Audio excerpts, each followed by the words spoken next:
اعوذ باللہ من الشیطان الرجیم بسم اللہ الرحمن الرحیم۔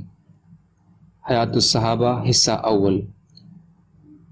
نبی کریم صلی اللہ علیہ وسلم کی اطاعت اور آپ کی پیروی اور آپ کے خلفائے راشدین رضی اللہ تعالی عنہم کی پیروی کے بارے میں احادیث۔ حضرت ابو ہریرہ رضی اللہ تعالی عنہ حضور اقدس صلی اللہ علیہ وسلم کا ارشاد نقل فرماتے ہیں کہ جس نے میری اطاعت کی اس نے اللہ کی اطاعت کی، جس نے میری نافرمانی کی اس نے اللہ کی نافرمانی کی، اور جس نے میرے امیر کی اطاعت کی اس نے میری اطاعت کی، اور جس نے میرے امیر کی نافرمانی کی اس نے میری نافرمانی کی۔ بخاری۔ حضرت ابو ہریرہ رضی اللہ تعالی عنہ حضور اقدس صلی اللہ علیہ وسلم کا ارشاد نقل فرماتے ہیں کہ میری ساری امت جنت میں داخل ہوگی، لیکن جو انکار کرے گا وہ جنت میں داخل نہیں ہوگا۔ عرض کیا گیا اور کون انکار کرے گا؟ آپ نے فرمایا جس نے میری اطاعت کی وہ جنت میں داخل ہوگا، اور جس نے میری نافرمانی کی اس نے انکار کیا۔ بخاری۔ حضرت جابر رضی اللہ تعالی عنہ فرماتے ہیں کہ چند فرشتے نبی صلی اللہ علیہ وسلم کے پاس آئے اور آپ سو رہے تھے۔ ان فرشتوں نے آپس میں کہا کہ تمہارے ساتھی کے لیے ایک مثال ہے کہ اس مثال کو بیان کرو۔ کچھ فرشتوں نے کہا کہ وہ تو سو رہے ہیں، اور کچھ فرشتوں نے کہا کہ ان کی آنکھیں سوتی ہیں اور دل بیدار ہوتا ہے۔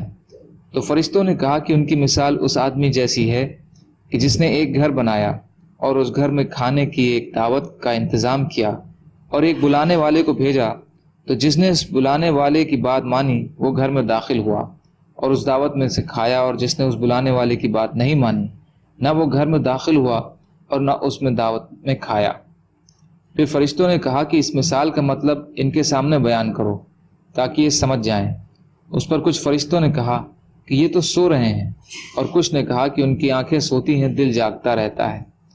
تب فرشتوں نے یہ مطلب بیان کیا کہ وہ گھر جنت ہے اور بلانے والے محمد صلی اللہ علیہ وسلم ہیں، اس لیے جس نے محمد صلی اللہ علیہ وسلم کی اطاعت کی اس نے اللہ کی اطاعت کی، اور جس نے محمد صلی اللہ علیہ وسلم کی نافرمانی کی اس نے اللہ کی نافرمانی کی۔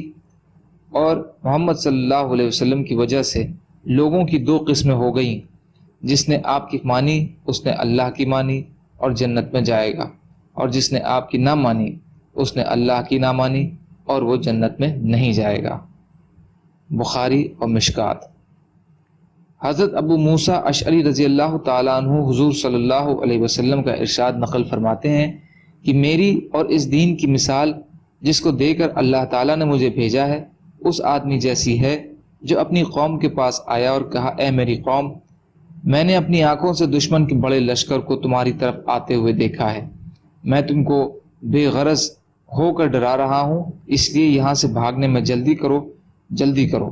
تو اس کی قوم میں سے کچھ لوگوں نے اس کی بات مان لی اور شام ہوتے ہی چل دیے اور آرام سے چلتے رہے، اور وہ تو بچ گئے، اور اس قوم میں سے کچھ لوگوں نے اسے جھوٹا سمجھا اور وہیں ٹھہرے رہے، تو دشمن کے لشکر نے ان پر صبح صبح حملہ کر کے ہلاک کر دیا اور ان کو بالکل ختم کر دیا۔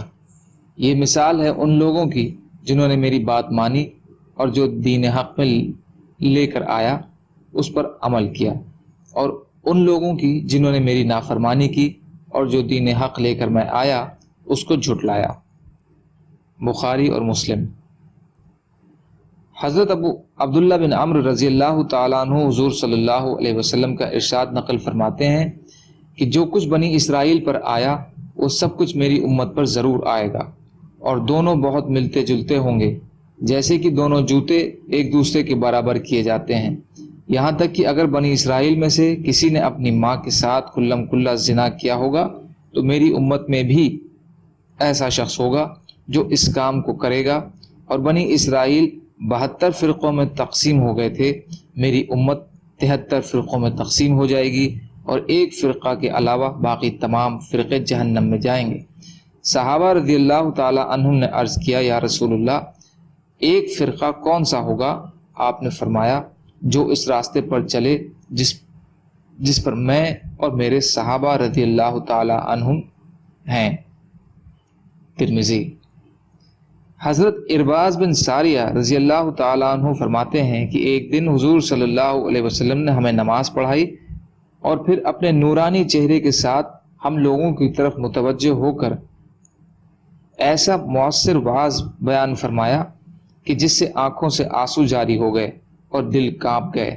ایک شخص نے عرض کیا، یا رسول اللہ صلی اللہ علیہ وسلم، آپ کا یہ واعظ ایسا معلوم ہوتا ہے جیسے کہ جانے والے کا آخری واعظ ہوتا ہے، اس لیے آپ ہمیں کن خاص باتوں کی تاکید فرماتے ہیں؟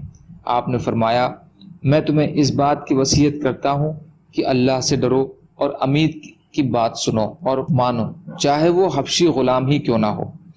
تم میں سے میرے بعد جو بھی زندہ رہے گا وہ بہت سے اختلافات دیکھے گا، تو ایسی صورت میں میری اور ہدایت یافتہ خلفائے راشدین کی سنت پر عمل کرتے رہنا اور اسے تھامے رکھنا اور دانتوں سے مضبوط پکڑے رکھنا اور نئی نئی باتوں سے بچنا، کیونکہ ہر نئی بات بدعت ہے اور ہر بدعت گمراہی ہے۔ ترمذی اور ابو داؤد۔ سبحان اللہ و بحمدہ، سبحانک اللہم و بحمدک، اشہد ان لا الہ الا انت، استغفرک و اتوب الیک۔